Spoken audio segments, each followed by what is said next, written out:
আমরা কোনো বর্জুয়া ক্লাসে আমরা আমাদের মেরুদণ্ড বিক্রি করি নাই, ব্রিকফিল্ড থেকে আমরা টাকা নিয়ে আসি নাই, আমরা যেহেতু মাদক ব্যবসার সাথে তাদের সিন্ডিকেট গুলা থেকে আমরা টাকা নিয়ে আসি নাই, সেজন্য আমরা তাদের বিরুদ্ধে আমরা যে কোনো ব্যবস্থা আমরা নিতে পারি।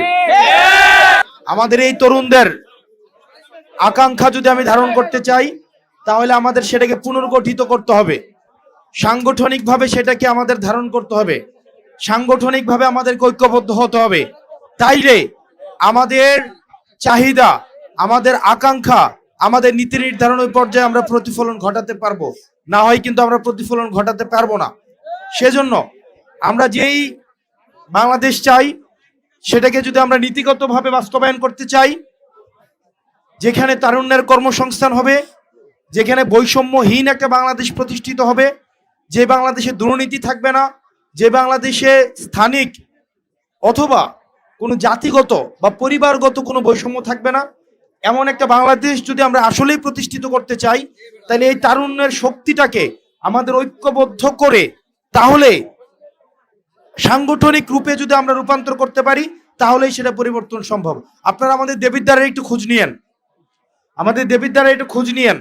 আমরা আমাদের জায়গা থেকে চেষ্টা করছি, আমি বলবো না যে আমরা সফল হয়েছি শতভাগ, আমরা চেষ্টা করছি পরিবর্তন করার।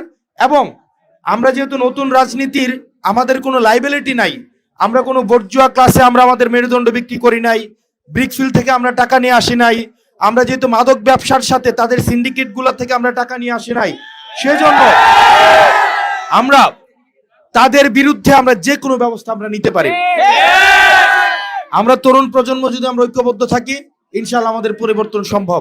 যেহেতু মাগরিবের আজান হয়েছে, সেজন্য আপনাদের কাছে আমার অনুরোধ থাকবে, আপনারা সবাই ঐক্যবদ্ধ হন, আমাদের এনসিপি কে শক্তিশালী করুন। ইনশাআল্লাহ আমরা আমাদের এই যে প্রতিজ্ঞাবদ্ধ, অঙ্গীকারবদ্ধ, দুর্নীতিমুক্ত, বৈষম্যহীন আমরা একটা বাংলাদেশ প্রতিষ্ঠিত করব ইনশাআল্লাহ আপনাদেরকে সাথে।